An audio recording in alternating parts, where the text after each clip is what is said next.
तो good evening बच्चों।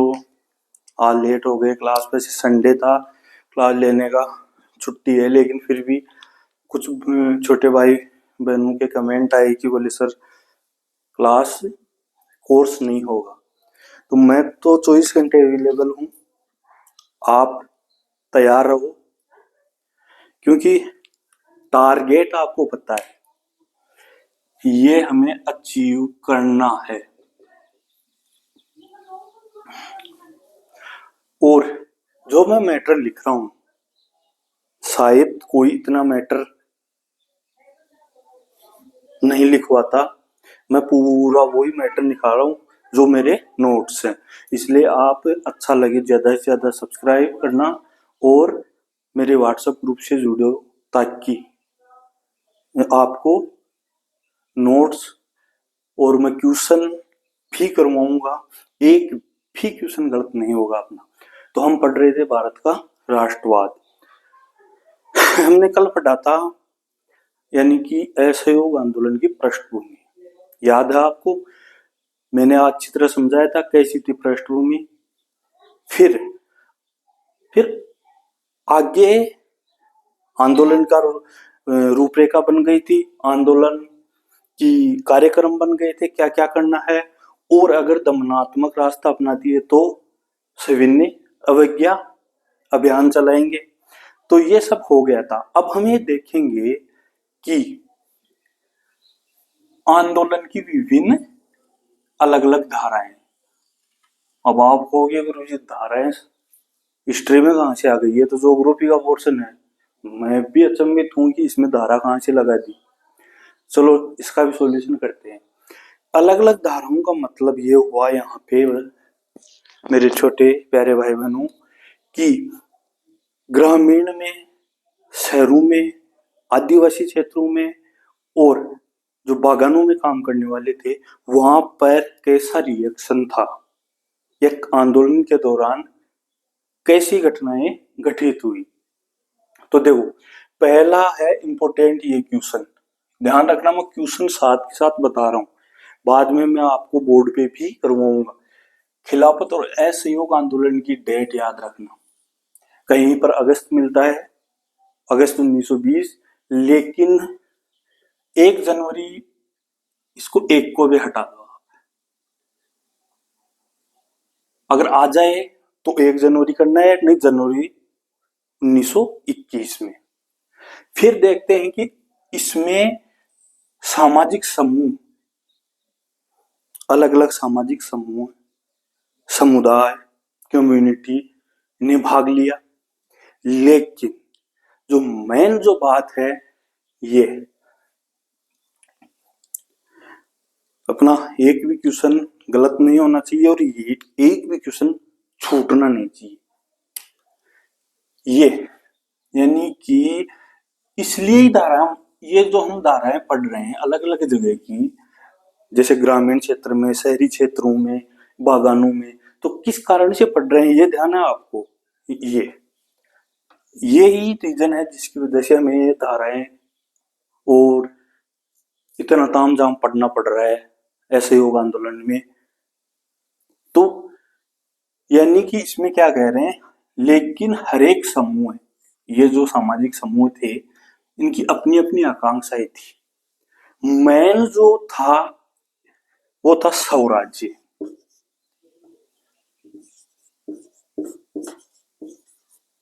स्वराज्य यानी कि जो असहयोग आंदोलन शुरू किया उसका मेन मोटो तो था स्वराज्य। अब हर समूह ने स्वराज्य का अपने हिसाब से अलग अलग अर्थ निकाला, वही हमें समझना है। इसीलिए यहाँ है कि सबकी अपनी अपनी आकांक्षाएं, यानी कि सब अपनी अपनी स्वार्थ पूर्ति करने में लगे हुए थे। सभी ने स्वराज्य का आह्वान तो स्वीकार कर लिया, यानी कि जो गांधी जी ने यहाँ पे स्वराज्य का दिया सा सुझाव दिया था,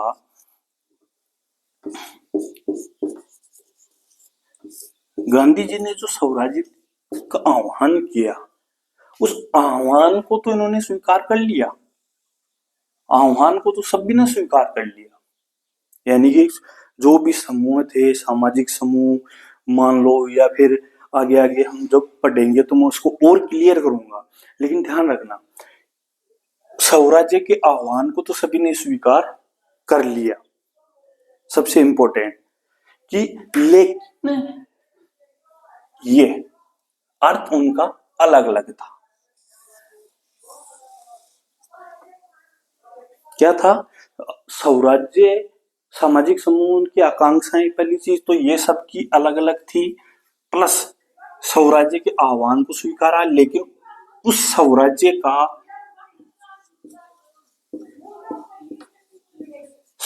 का अर्थ था वो डिफरेंट डिफरेंट से लिया। यानी कि हर समूह में अपनी अपनी आकांक्षाओं के लिए इसका अर्थ अपने हिसाब से लिया।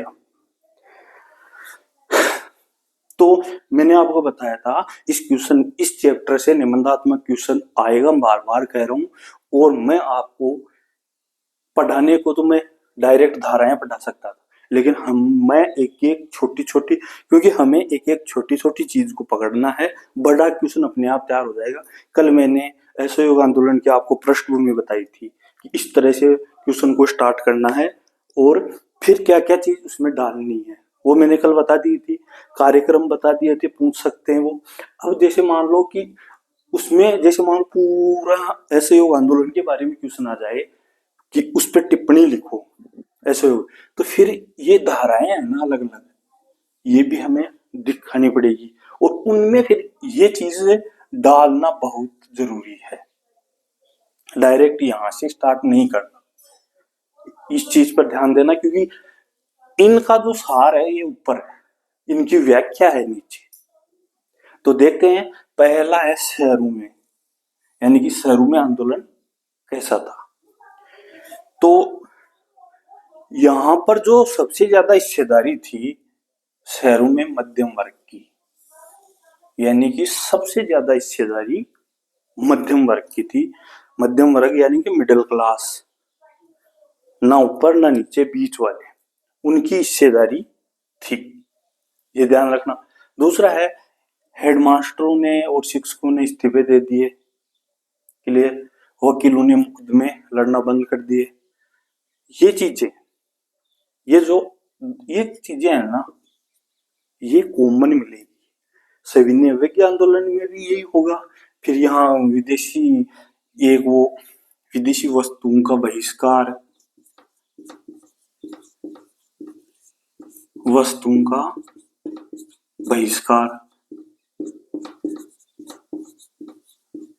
ये कॉमन है, विदेशी कपड़ों का बहिष्कार। तो ये चीजें सभी ने, विज्ञान आंदोलन में भी ऐसा ही होगा। फिर है, मद्रास के अलावा लगभग सभी प्रांतों में चुनावों का बहिष्कार। मैंने कहा था कांग्रेस क्यों डर रही थी, चुनावों की वजह से, क्योंकि 1919 के एक्ट के अनुसार चुनाव होने थे। तो एक मद्रास जो प्रांत था, इसने चुनावों का बहिष्कार नहीं किया, बाकी सभी ने चुनावों का बहिष्कार कर दिया। अब ये है इंपॉर्टेंट, इसमें ये जस्टिस पार्टी क्या है, मैंने क्वेश्चन मार्क लगा रखा है। अगर लाइव होते तो बात करते कि क्या है क्या नहीं। तो सुनो, ये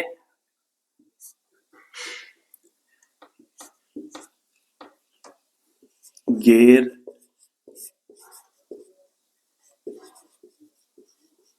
ब्राह्मणों द्वारा बनाई गई पार्टी, यानी कि जस्टिस पार्टी को किसने बनाया, गैर ब्राह्मणों ने। और उन्होंने एक जस्टिस पार्टी का गठन किया। क्यों किया? क्योंकि वो चाहते थे कि चुनावों के माध्यम से वो असेंबली में या काउंसलिंग में जाएं और वहां पर अपनी मांगे उठाएं। उदाहरण के लिए देखो कि हम सोचें कि अपनी मांगों को उठाने के लिए हम चुनकर जाएं विधानसभा या संसद में और वहां जाके अपनी बातें रखें, तो उसी आधार पर जस्टिस पार्टी बनाई और उन्होंने चुनावों का बहिष्कार नहीं किया। अब देखो क्या फर्क पड़ा। 1921 से 22 के मध्य जो कपड़े का आयात था, जो विदेश से कपड़ा आ रहा था, वो आधा हो गया, यानी कि 102 करोड़ से 57 करोड़ पर रह गया। तो ये डाटा तो याद रखना। एक तो ये जस्टिस पार्टी गैर ब्राह्मणों द्वारा बनाई थी, और एक मद्रास प्रांत जिसने चुनाव का बहिष्कार नहीं किया। एक ये पूछ सकता है कि कितना घटकर कितना था और कितना घटकर आ गया। अब इसमें ये चीजें, अब इसमें जो और चीजें हैं वो सुनो। पहली चीज कि ये आंदोलन शुरुआत में तेजी से चला, लोगों से विदेशी कपड़ों का बहिष्कार करके भारतीय खादी के कपड़े पहनने का आह्वान किया। तो भारत की जो मील थी, यानी कि मिलें, जो कपड़ा बनाने वाली मिलें थी, वो भी चलने लगी। लेकिन इसमें एक प्रॉब्लम थी। क्यों? क्योंकि जो भारत में जो कपड़ा बनता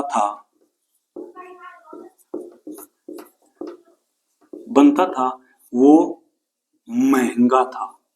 यानी कि जो विदेश से जो कपड़े आते हैं वो सस्ते थे और भारतीय कपड़े महंगे थे। अब आप ये देख लो कि आज के टाइम में जोड़कर देखो इसको, हम रेडीमेड लाते हैं, क्या वो सस्ते पड़ते हैं, या फिर टुकड़ा लेके सिलाते हैं वो सस्ता पड़ता है?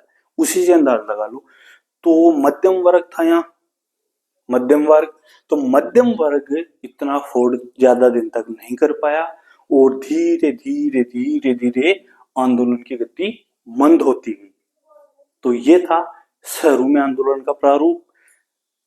जो सभी पॉइंट थे मैंने बता दिए।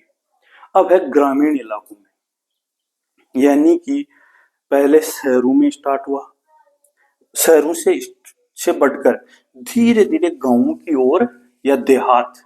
क्योंकि अगर हो सकता है एग्जाम में गांव न देकर देहात देते, इसीलिए मैंने दोनों ही वर्ड यहाँ पे ऐड कर दिए, देहात और गांव। क्यों? कई बार एग्जामिनर चकित करने के लिए या फिर थोड़ा सा एडवांस होके क्वेश्चन बनाए तो देहात दे देता है वो। तो ये, लेकिन एक चीज देखो कि गांवों में हमने प्रथम विश्व युद्ध पढ़ा था, उसके बाद जो गांवों की जो हालत थी, या जो उनकी हालत हो गई थी, फसलें नष्ट हो गई थी, और कितने लोग मारे गए थे भूख से, बीमारी फ्लैग भी थी लेकिन भूख से। तो जैसे ही मतलब अंग्रेजों ने कठोर नियम लागू किए युद्ध समाप्त होने के बाद में, तब से ही विभिन्न भागों में यह आंदोलन आदिवासी और किसान आंदोलन, मतलब असहयोग आंदोलन से पहले ही चल रहे थे। ये बात ध्यान रखना, असहयोग आंदोलन से पहले ही चल रहे थे, और फिर ये असहयोग आंदोलन में समा गए। लेकिन यहाँ पर एक बात ध्यान देनी होगी, पूरी तरह नहीं समा पाए, वो मरीजन बताता हूँ। फिर है इम्पोर्टेंट अवध किसान आंदोलन, जो मतलब उस टाइम में सबसे ज्यादा पॉपुलर या ज्यादा चल रहा था, वो था अवध किसान आंदोलन। और नेतृत्व किसने किया? देखो, कोई भी आंदोलन हो, कोई भी समिति हो, उसका नेतृत्व या अध्यक्ष, ये तो इम्पोर्टेंट है। और फिर क्यों बनाई गई, उद्देश्य, ये दोनों चीजें आपको क्वेश्चन में डालनी पड़े, आंसर में डालनी पड़ेगी। जैसे पहला है, जो भी मान लो कि अवध है किसान आंदोलन, अब इसका नेतृत्व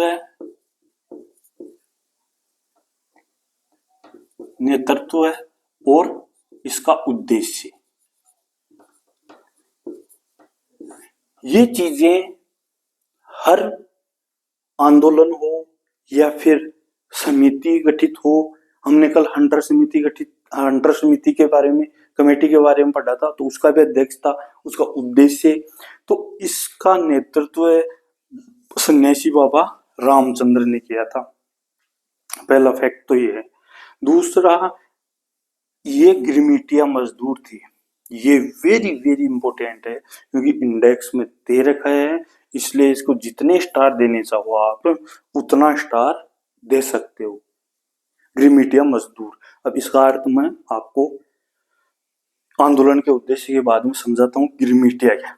अब आंदोलन का उद्देश्य क्या था?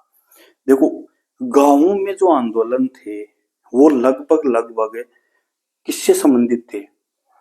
लगान से, या फिर जमींदारों, तालुकदारों, तालुकदारों, इनके अत्याचारों से।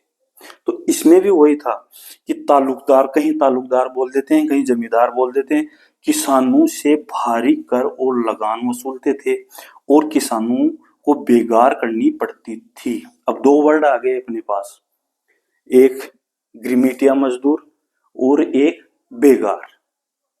बेगारी करनी पड़ती थी, तो बेगारी का कॉन्सेप्ट उधर है, गिरमिटिया मजदूर। देखो, पहले क्या था कि ब्रिटिश गवर्नमेंट के जगह जगह उपनिवेश थे, जगह जगह देशों को गुलाम बना रखा था। तो यहां से भारत से, यानी कि भारत से भी मजदूरों को फिजी, गयाना और वेस्ट इंडीज ले जाया गया। तो वो किस आधार पर? एग्रीमेंट, यानी कि एग्रीमेंट, अनुबंध या एग्रीमेंट है ना। एग्रीमेंट के तहत इनको ले गए और इस एग्रीमेंट को ही बिगड़ते बिगड़ते बिगड़ते बिगड़ते इसी का नाम गिरमिटिया हो गया। तो गिरमिटिया का अर्थ समझ गए, क्योंकि जिन मजदूरों को अनुबंध या एग्रीमेंट के से बाहर काम के लिए लेके गए थे, उस एग्रीमेंट को ही बिगड़ते बिगड़ते गिरमिटिया बोलने लगे। तो बाबा रामचंद्र थे, इनको फिजी में ले जाया गया। और फिर ये मांग थी, और फिर मांग थी पट्टेदारों को उनके पट्टे निश्चित करना। यानी कि पट्टेदार मतलब वर्तमान में आप जानते हैं कि सीर लेना, यानी कि दूसरे की जमीन पे काम करना। सीर लेना आप समझते हो, सब गांव के हो। तो सीर लेना उस टाइम में भी ऐसा ही था कि पट्टे पर जमीन ली जाती थी किराए पे, और उस पे किसान खेती करते थे, लेकिन उनको बार बार वहां से हटा दिया जाता था। यानी कि उनको बार बार वहां से हटा देते थे। क्यों? कारण क्योंकि जमीन पर अधिकार स्थापित न हो जाए। क्योंकि उनको पता था, जिनकी जमीन थी, उनको पता था कि ज्यादा टाइम तक ये रहेंगे तो क्या हो जाएगा, ये अपना अधिकार जताने लगेंगे। तो अब ये है इसकी किसानों की समस्या। अब किसानों की मांग क्या थी, ये देखो, लगान कम करना हो, बेगारी खत्म हो, दमनकारी जमींदारों का सामाजिक बहिष्कार हो। अब आप बच्चों ये देखो, ये क्या था? गांधी जी का स्वराज्य। और इनकी मांगे क्या है? गौर करना एक बार, इन मांगों पर गौर करना। क्या मैच खा रही है इससे? सोचना, क्योंकि शायद मैं बता रहा हूं, शायद इतना कोई नहीं बता रहा होगा, या फिर यूट्यूब पे मैं पूरे नोट्स आपको, पूरे नोट्स टाइप हैं, ताकि जो छोटे भाई बहन हैं वो उनको पूरा मैटर एक वीडियो में, जो टॉपिक है उसका एक वीडियो मिल जाए।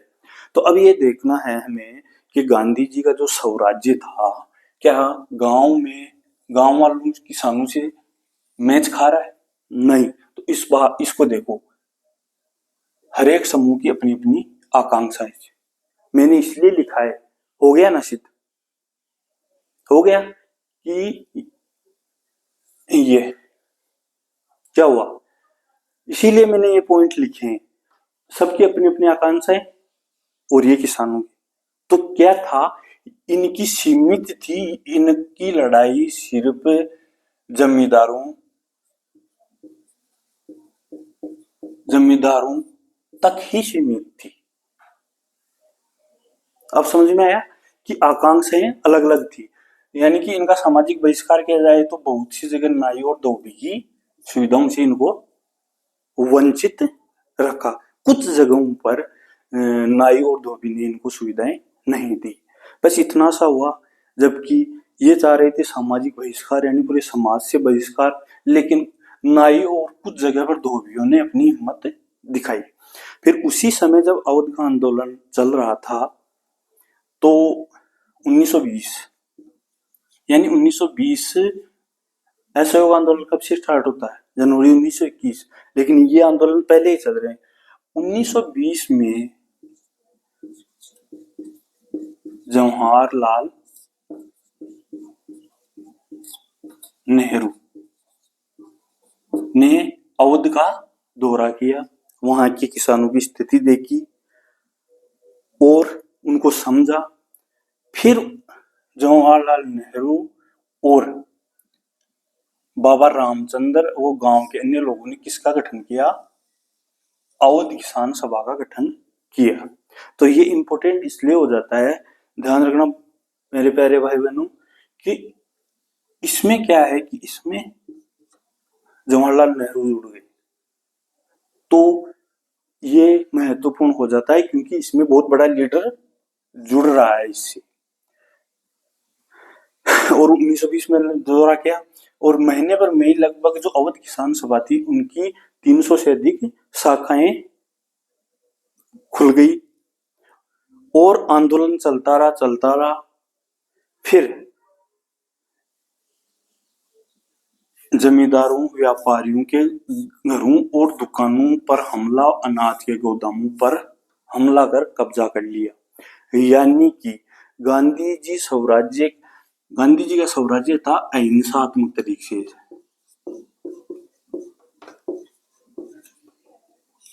अहिंसात्मक तरीके से था, लेकिन यहाँ तो हिंसा हो गई। क्यों? क्योंकि यहाँ के लोगों ने जमींदारों, व्यापारियों और जो भी बड़े बड़े सेठ साहूकार थे उनके घरों पर भी हमला कर दिया, दुकानों पर हमला कर दिया, प्लस अनाज के गोदामों पर कब्जा कर लिया। तो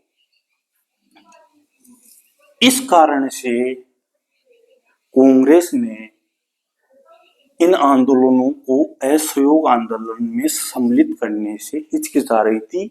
क्यों? क्योंकि स्थानीय मुद्दे थे और हिंसा का डर था। मैंने कल बताया था कि कांग्रेस असहयोग आंदोलन पर कांग्रेस के नेता क्यों हिचकिचा रहे थे, उनको हिंसा का भय था।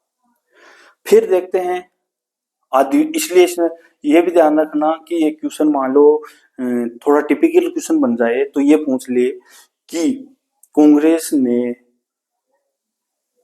किसानों के जो आंदोलन थे उनको असहयोग आंदोलन में असहयोग आंदोलन में शामिल करने से क्यों हिचकिचा रही थी? तो उसका मेन रीजन था हिंसा। जबकि जो आंदोलन था वो अहिंसात्मक तरीके से चलाना चाहते थे। अब ये किसानों की बात हो गई तो किसानों की आकांक्षाएं मैच खा गई। फिर है आदिवासियों ने महात्मा गांधी के स्वराज्य का अलग ही अर्थ निकाल लिया। ये देखो, ये इनसे भी आगे बढ़ गए, यानी कि ग्रामीणों ने अपने हिसाब से स्वराज्य का अर्थ निकाला और आदिवासियों ने अपने हिसाब से ही अर्थ निकाल लिया, जबकि ये स्वराज्य शब्द तो पूरे इंडिया के लिए था। तो ये पॉइंट आकांक्षाएं ध्यान रखना। एक पहाड़ी है आंध्र प्रदेश में, गुड्डेमा की पहाड़ी, यानी कि ये आंध्र प्रदेश में है गुड्डेमा की पहाड़ी।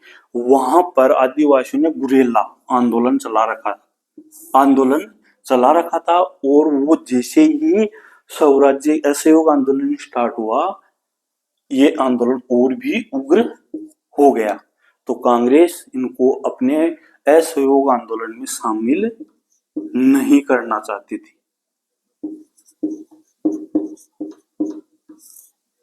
मैं नहीं, क्यों? क्योंकि ये उग्र हो गया और कांग्रेस नहीं चाहती थी कि आंदोलन में हिंसा हो।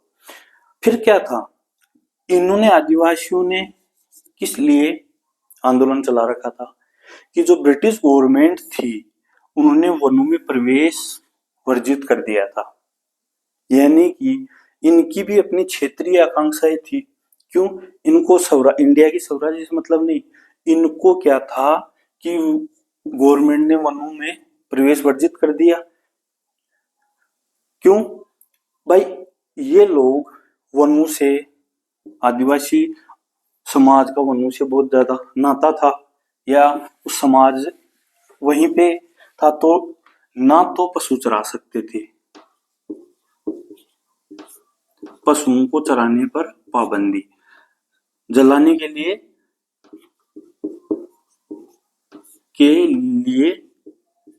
लकड़ी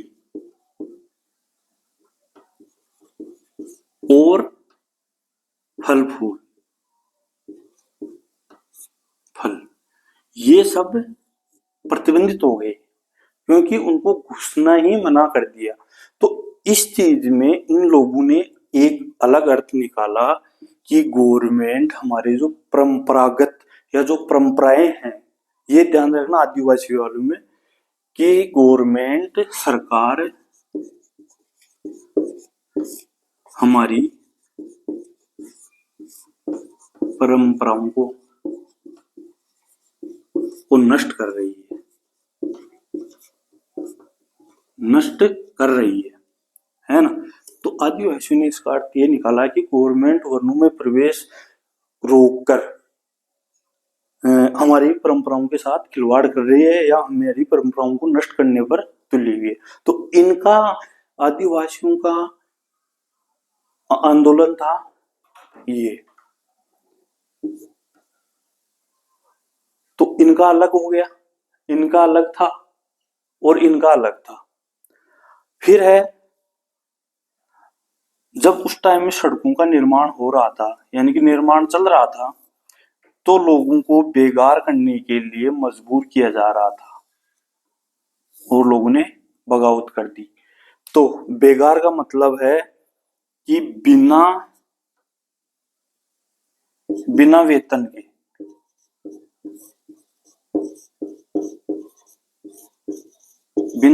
के, यानी कि उनसे काम भी करवाया जा रहा था और उनको ना वेतन कुछ भी नहीं मिल रहा था, तो ये बेगार कहलाता है कि काम के बदले में कुछ भी ना मिले। और यहाँ भी किसानों ने भी क्या कहा था कि बेगारी खत्म हो, तो बेगार का अर्थ ये होता है, समझ गए आप, क्योंकि दोनों जगह ही थी बेगारी उस टाइम में। फिर ये जो इन लोगों ने बगावत कर दी, तो फिर इनका नेतृत्व है एक दिलचस्प व्यक्ति ने किया। बगावत का नेतृत्व है अल्लूरी सीताराम राजू ने किया। जो ये बगावत थी, इन मजदूरों का नेतृत्व है अल्लूरी सीताराम राजू ने किया। ये एक दिलचस्प व्यक्ति बताते हैं लोग इन्हें, उस टाइम में लोग इन्हें वहां मजदूर ईश्वर का अवतार बताते थे। अल्लूरी सीताराम राजू बोलते थे मैं किसी को भी स्वस्थ कर सकता हूँ, खगोलीय सटीक ज्ञान था और गांधी जी के असहयोग आंदोलन से बहुत प्रभावित था। कौन? अल्लूरी सीताराम राजू। तो इनने जो मैन स्टेटमेंट दिए वो हैं महात्मा गांधी। तो महात्मा गांधी के असहयोग आंदोलन से तो प्रभावित था ही, शराब छोड़ने और खादी के कपड़े पहनने पर इसने विशेष जोर दिया कि कोई भी आदमी शराब नहीं पिएगा और खादी के कपड़े पहनेगा। दूसरा, इन्होंने एक स्टेटमेंट समझ लो, दावा किया कि भारत को, यानी कि भारत को अहिंसा के बल पर नहीं बल्कि बल प्रयोग पर आजादी मिल सकती है। क्या कहा? महात्मा गांधी का फैन है, लेकिन जो स्टेटमेंट दिया वो बिल्कुल उल्टा दिया। क्या कहा कि अहिंसा के बल पर नहीं मिल सकती, सिर्फ बल प्रयोग के आधार पर भारत को आजादी मिल सकती है। और अलूरी राजू को गिरफ्तार कर लिया गया और मई 1924 में इनको फांसी दे दी गई। उससे पहले क्या हुआ कि गुडेमा विद्रोहियों ने पुलिस, यानी कि जो गुडेमा विद्रोही थे, उन्होंने पुलिस थानों पर हमला करा और वहां अधिकारियों को मारने की कोशिश की। फिर अलूरी राजू को गिरफ्तार कर लिया, फांसी दे दी गई। फिर तीसरा जो धारा है वो बागानों की है। बागान मतलब जो चाय के बागान थे असम इस साइड में, तो वहां पर फिर मजदूरों ने स्वराज्य शब्द का मतलब भी बदल डाला उन्होंने, यानी कि महात्मा गांधी के स्वराज्य के विचारों को उन्होंने क्या समझा, अपनी स्वतंत्रता। स्वतंत्रता कैसे? चार दीवारी से बाहर जाने की। अब इस स्टोरी को भी सुनो। अब ये क्या है, इमिग्रेशन एक्ट, क्योंकि इसमें जो महत्वपूर्ण क्वेश्चन है वो यही है, इमिग्रेशन एक्ट। और जो पूरी कहानी बनी है बागानों के स्वराज्य की, वो इस इमिग्रेशन एक्ट के माध्यम से हम इसके इर्द गिर्द, इसी की वजह से ये कहानी बनी है। Immigration act 1859। इसमें क्या था कि अनुबंध होता था, अनुबंध। और दूसरी बात, अगर मजदूर एक बार बागान में प्रवेश कर गया, प्रवेश करने पर बिना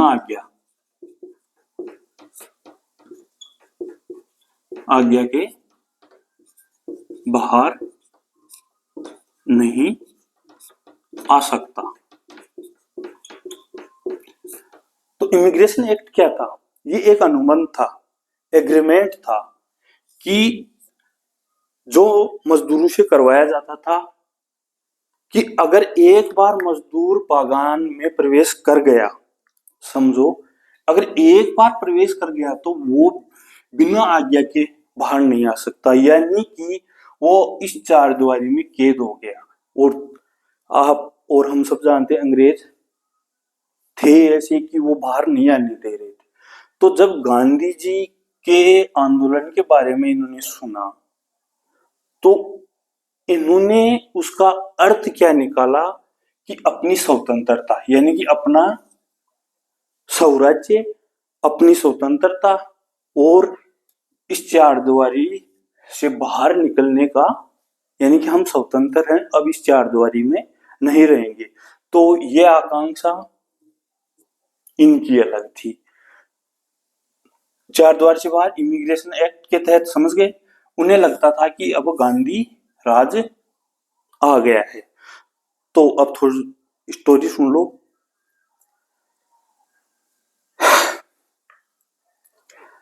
कि जब मजदूरों को पता चला कि आंदोलन शुरू हो गया है, महात्मा गांधी ने स्वराज्य का ऐलान कर दिया है, तो इन मजदूरों ने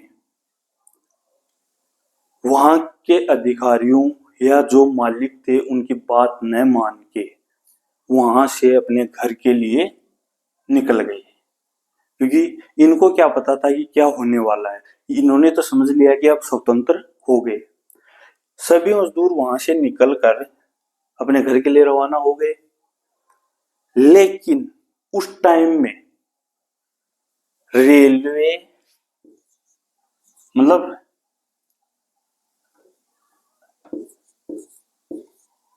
रेलवे की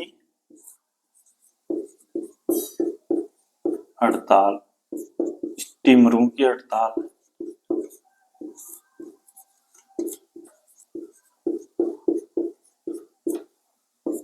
अब उस टाइम में घर जाने का साधन क्या था?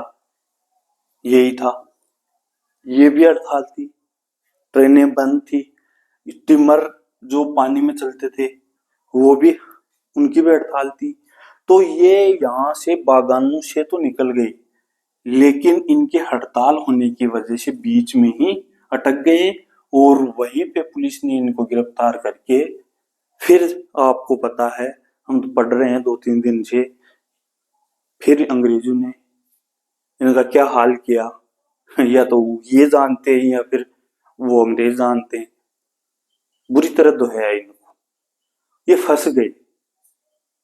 तो कहने का मतलब ये धाराएं जो थी, समझाने का मतलब इतना ही था कि सामाजिक समूह ने तो भाग तो लिया, लेकिन सबकी आकांक्षाएं अपनी अलग अलग थी।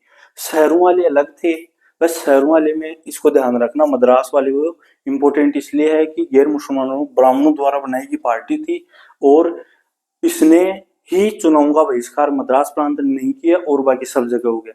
ग्रामीण इलाकों में पहले से आंदोलन चल रहे थे, लेकिन कांग्रेस उनको असहयोग आंदोलन में सम्मानित नहीं करना चाहती थी क्योंकि हिंसक थे। एक गिरमिटिया मजदूर है, इसका वर्ड का ध्यान रखना। और अभी ये इनकी आकांक्षाएं थी, हमने देख ली।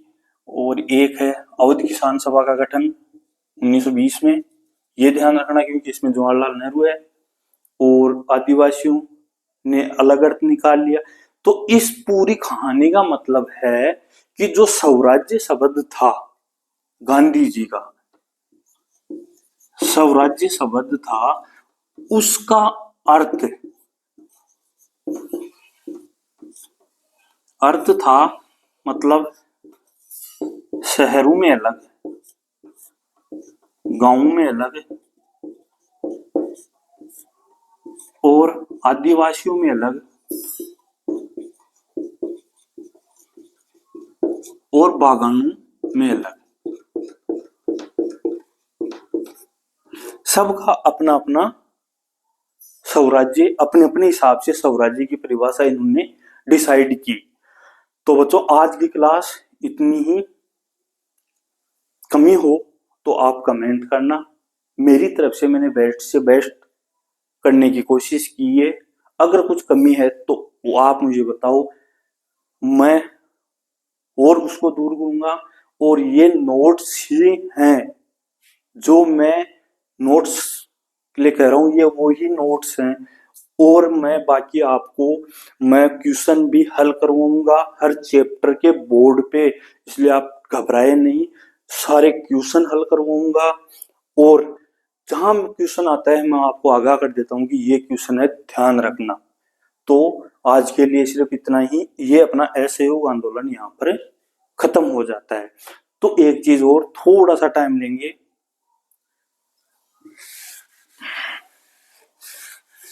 अब मान लो असहयोग पर क्वेश्चन आ जाता है,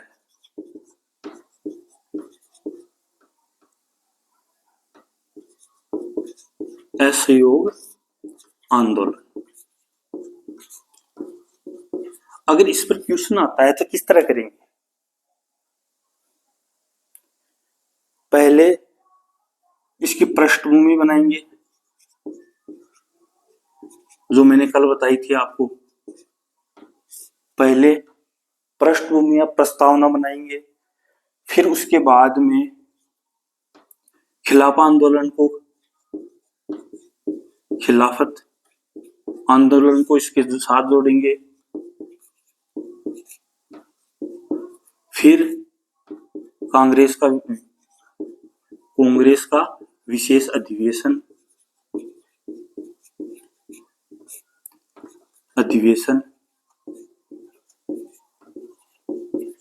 और फिर उसके बाद में कांग्रेस का, ये सितंबर में हुआ था और ये दिसंबर में। फिर कांग्रेस का ये अधिवेशन दिसंबर वाला, ये कलकत्ता में हुआ था, यानी कि इमरजेंसी में बुलाया हुआ, और ये नागपुर में। फिर चुनावों के बारे में देना है थोड़ा, 1919 के एक्ट से जो चुनाव होने वाले थे प्रांतीय परिषदों के, वो। उसके बाद में असहयोग आंदोलन के कार्यक्रम जो थे, जो डिसाइड किए थे, पदवी लौटाना। मैंने 2 की पदवी आपको बताई थी, केसरी हिंद महात्मा गांधी, नाइटहुड टैगोर। टैगोर ने तो जलियांवाला बाग हत्याकांड के तुरंत बाद ही दे दी थी। फिर आगे बढ़ते बढ़ते कार्यक्रम जो बताए थे सेम आएंगे कार्यक्रम, जो उस ये पदवी वाला ही एक अलग हो, बाकी सविनय अवज्ञा आंदोलन में भी वही है। और फिर यहां से स्टार्ट करते हैं, यहां से ये मतलब ये तो धाराएं है 1 पॉइंट, 2 पॉइंट, 3 पॉइंट, 4 पॉइंट और 5 पॉइंट। अगर ये आपने लिख के फिर यहां से ये कर दिया, आपका एक भी नंबर कटेगा नहीं, ना अगला काट सकता है। ओके, धन्यवाद। आज की क्लास इसी क्यों, और क्लास अब हम शाम को लेंगे, क्योंकि आप स्कूल में भी पढ़ते हो, फिर थक जाते हो घर आके, और अगर लाइव लेना चाहो तो आप मुझे मैसेज करना कितने स्टूडेंट हैं जो लाइव क्लास लेना चाहते हैं। मैं चाहता हूं कि मेरे जो छोटे भाई बहन जो मेरे वीडियो देख रहे हैं वो इसको क्रॉस करें। क्यों? क्योंकि 2-3 साल से एसएसटी का रिजल्ट डाउन है, तो मुझे बहुत दुख हो रहा है कि एसएसटी का रिजल्ट डाउन है, लेकिन अब नहीं रहने देंगे। ठीक है, ओके, धन्यवाद। आप मुझे बताना कि आप कब क्लास ले सकते हो लाइव, या फिर आपको कितने। मैं सोच रहा हूँ कि शाम के वक्त ही क्लास लूँ, ताकि आप भी फ्रेश माइंड से देख सको। ओके, धन्यवाद। लाइक करना, अच्छा लगे तो लाइक करना, और अपने छोटे प्यारे भाई बहनों को शेयर करना, ताकि फ्री में उनकी पढ़ाई हो सके।